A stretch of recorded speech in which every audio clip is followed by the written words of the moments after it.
What does that mean for the payment companies like Mastercard and Visa? All these are being questioned right now. So my prediction, about 1 year ago, I actually was here at the Singapore Fintech Festival, and I got in trouble when I went back to the office. What's up, future millionaires? Welcome back to the channel. It's always incredible to have you here with me. I genuinely hope you're crushing it today, wherever you're watching from across this amazing planet. All right, let's dive straight into some mind-blowing XRP news that's going to get you pumped. We're kicking things off with something absolutely wild. CME Group is literally destroying Binance when it comes to XRP open interest. And guys, this is massive. Okay, so get this. The numbers from CoinLast are absolutely insane. CME is straight up dominating the XRP futures game right now. We're talking about 32% of all trading volume, which equals a whopping $1.47 billion. Now here's where it gets crazy. Binance, which you'd think would be the leader, is sitting way back in second place with only $660 million.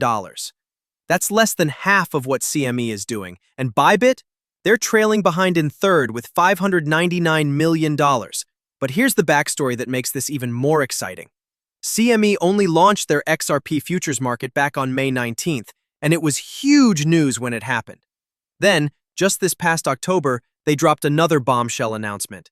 They're rolling out 24/7 crypto futures trading, including XRP, starting in 2026. Guys, CME is absolutely on fire right now. And here's why this should have you jumping out of your seat. This kind of institutional dominance is exactly what's going to keep pushing XRP's price higher and higher over time. European precious metals dealer now accepts XRP and ETH for payments. All right, this next story is going to blow your mind. So there's this major European precious metals dealer. We're talking gold, silver, platinum, the whole 9 yards, called Swiss Bullion. And guess what they just did? They've officially added XRP and Ethereum as payment methods. That's right. You can now buy actual physical precious metals using your XRP. This is huge because we're seeing real-world adoption happening right before our eyes. When established businesses start accepting crypto for high-value purchases like precious metals, you know we're hitting that mainstream acceptance tipping point. Have you noticed this pattern? It's actually fascinating when you think about it. Luxury dealers, whether it's precious metals, Ferrari, or Lamborghini, they're always the first ones jumping on the crypto bandwagon. And here's the kicker. It always seems to happen right when crypto is about to absolutely explode. Think about it for a second. Why would you even bother sending your XRP to some traditional bank when you could literally roll up to a Lambo dealership and say, "I'll take that one. Here's my XRP." Or walk into a precious metals shop and walk out with actual gold using your crypto. It's like we're living in the future. And here's what gets me really excited. This is just the beginning. We're going to see this adoption snowball effect where more and more high-end companies start accepting XRP. It's happening faster than most people realize, and we're getting front-row seats to this financial revolution. Guys, the future is coming fast. We're talking about crypto being accepted literally everywhere. Just like when you swipe your Visa or Mastercard today. That's not some distant dream anymore. And get this, Black Swan Capitalist just dropped some incredible insights that tie perfectly into what we've been telling you for years. Larry Fink, yeah, the BlackRock CEO himself, just basically confirmed everything we've been predicting. Here's what's happening. Every single central bank currency is going digital. Every ETF, every major asset, they're all getting tokenized. But here's the million-dollar question. What's going to connect all of these digital assets across borders? That's where it gets exciting. The entire backbone of global finance is getting a complete makeover. And guess what's sitting right at the foundation of this massive transformation? XRP. I've got an audio clip that's going to blow your mind. You absolutely need to hear this. What does that mean for the payment companies like Mastercard and Visa? All these are being questioned right now. I think we spend so much time talking about AI. We're not spending enough time talking about how quickly we're going to tokenize every financial asset and the opportunity we're going to have a digital wallet and moving, ETFs and other things through a digital wallet. And I think that's going to happen worldwide very rapidly. And I think most countries are ill-prepared for that and underappreciate how technology is changing that. Not unlike how technology is changing AI and other things. It will be changing the technology around the plumbing of finance. Concerning, because I don't think right now digital assets and blockchain are solving consumer problems. I mean, you think about I think 100% of the examples you heard us all talk about were infrastructure. You know, I describe myself as we're a plumber to the global financial infrastructure. Wait, did you catch that? Larry Fink just used the word plumbing. That's the exact same word that Brad Garlinghouse and the entire Ripple team have been using for years. That cannot be a coincidence, people. I'm telling you right now, BlackRock and Ripple absolutely have to have some kind of NDA going on behind the scenes. Think about it. There's no way BlackRock is going to sit on the sidelines and miss out on an XRP spot ETF. When they file for that ETF, and trust me, they will, that's going to be the ultimate green light signal that we've all been waiting for. But here's what really got my attention. Larry's spot on about everything becoming tokenized. And did you notice how he emphasized that things are accelerating? They want to get this whole tokenization revolution done in record time. And here's the mind-blowing part. Even those Bitcoin ETFs that everyone's so excited about, they're eventually going to become tokenized assets too. And guess what infrastructure they're going to run on? The XRP Ledger. It's all connecting, guys. All right, VET just shared something absolutely brilliant about XRP that I need to break down for you because this is where XRP really shines. So there's this incredible feature called auto bridging on the XRP Ledger. And guys, this is pure genius. Basically, XRP acts like this super smart middleman that automatically finds you the best deals when you're trading different tokens or stablecoins. Here's what makes it so cool. Unlike using the US dollar as a bridge, XRP's auto bridging only jumps in when it can actually get you a better conversion rate. It's like having a personal shopping assistant that only speaks up when they've found you a better deal. Check this out. The system literally ranks all your options from best to worst, so you're always getting the top-tier conversion rates. And yeah, there are some fees involved. But here's the beautiful part.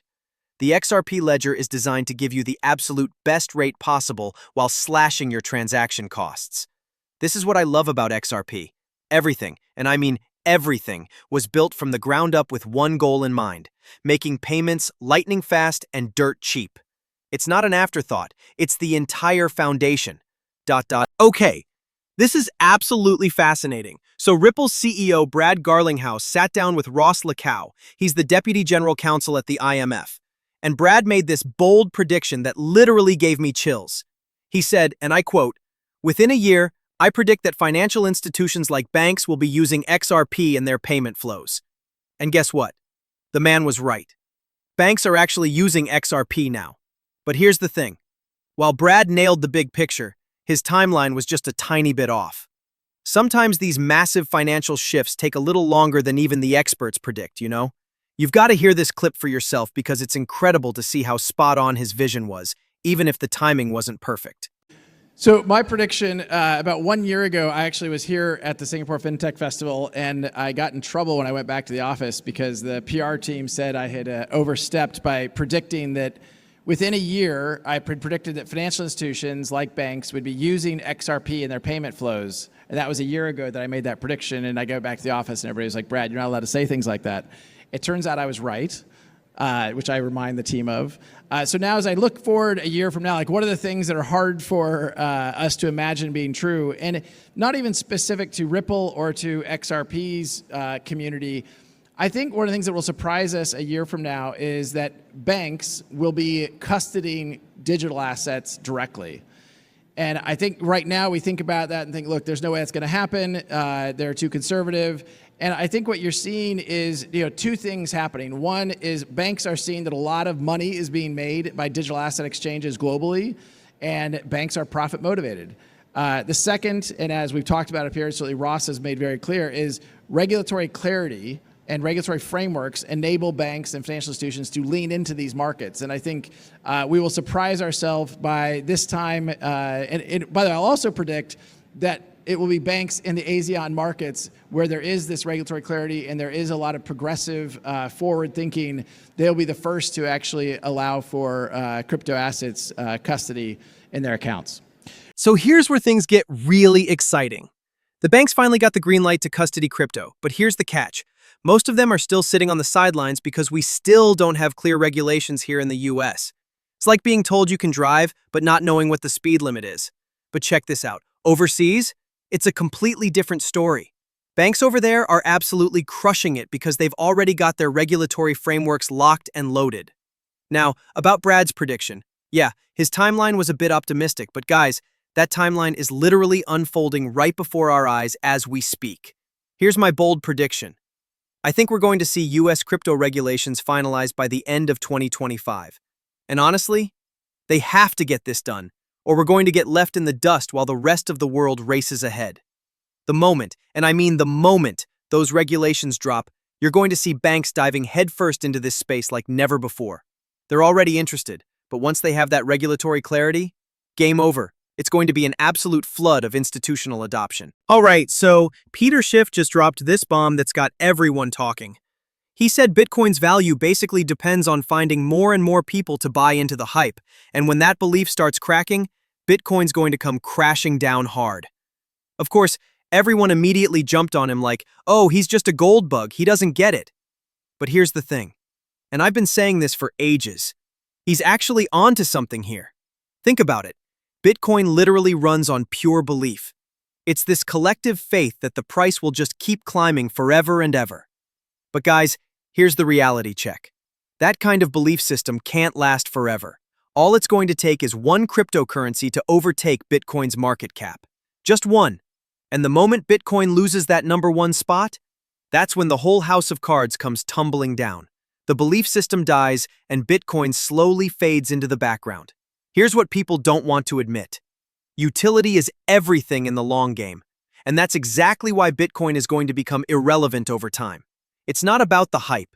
It's about what actually gets the job done. ProCrypto.org backs Andrew Cuomo for New York City mayor as Election Pro approaches. Oh, this is where it gets really interesting. You know what's happening right now? Every politician who's sweating about their poll numbers is suddenly becoming crypto's biggest cheerleader. And honestly, they'd be crazy not to after what we just witnessed.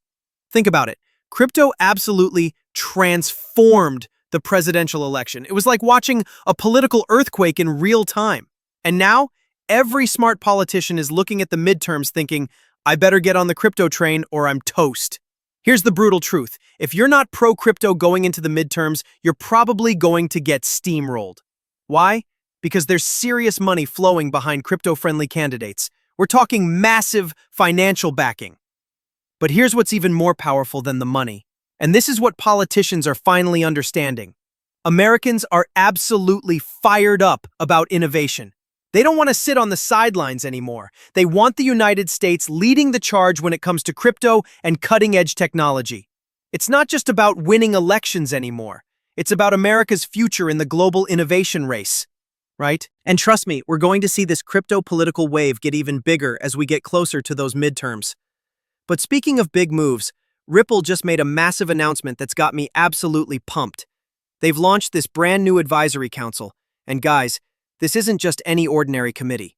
We're talking about advancing the XRP Ledger, diving deep into DeFi innovation, and, get this, quantum research.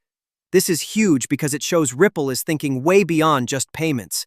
They're positioning themselves at the cutting edge of literally everything that's going to matter in the future of finance and technology. Now here's something that's going to blow your mind.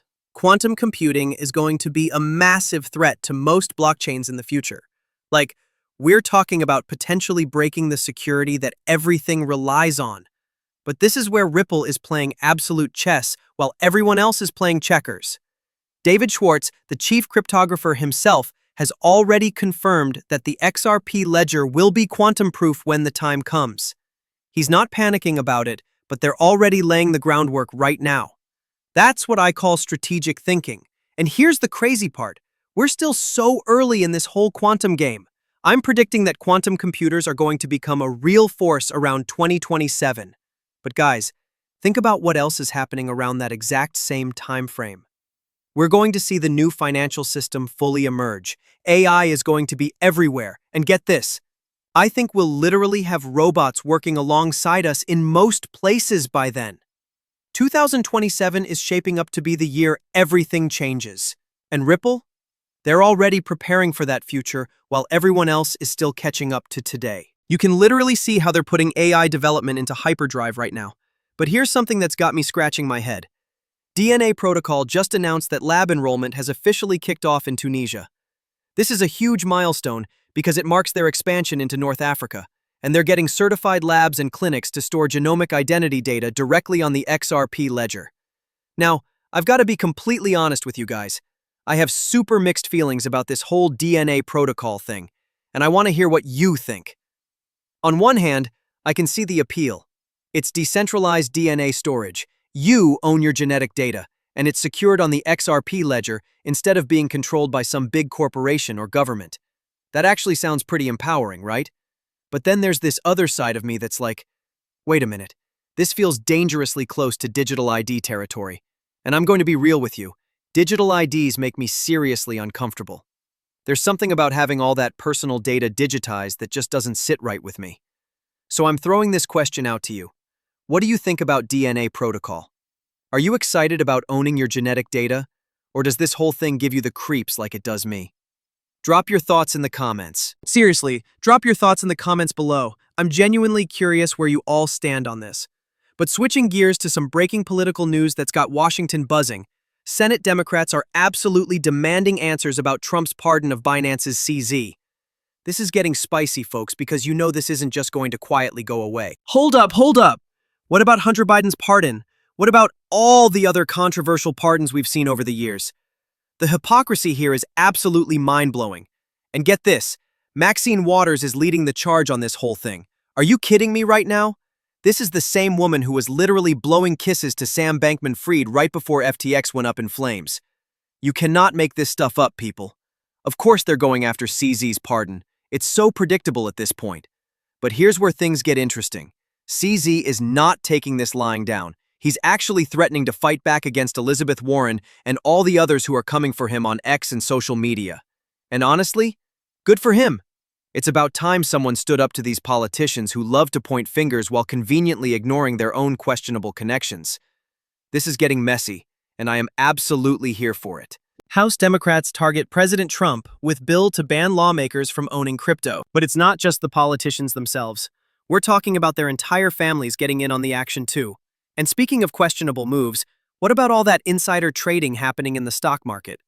Well, Ro Khanna just dropped some legislation that would straight up ban the US president, Congress members, and their families from owning, trading, or creating any crypto while they're in office. The reactions to this have been absolutely all over the place. Some people are saying Trump's family crypto holdings are exactly why we're seeing all this price manipulation right now. But then you've got others who are like, I don't care if Trump owns crypto, creates Trump coin, or whatever. I just want this market to explode already. And honestly, I'm totally with that second group. I mean, come on. Look at Nancy Pelosi. She's made bank with her stock market insider trading, but nobody's stopping that, right? Here's my take. If politicians want to embrace crypto or stocks, whatever, let them do their thing. At the end of the day, we are the smart money here. We're XRP investors holding utility-driven cryptocurrencies that actually solve real problems. Everything happening right now, all this political drama, all this institutional movement, it's all building up to massive adoption and the rise of a completely new financial system. And guess what? What we're holding is sitting right at the heart of it all. So here's the bottom line. We're all going to get rich no matter what these politicians do. That's just how I see it. Until that beautiful day comes, stay patient, stay positive, and let's get rich together, my friends. All right, guys, that's a wrap on today's video. Thanks for hanging out with me. You all are absolutely amazing, and I'll catch you in the next one.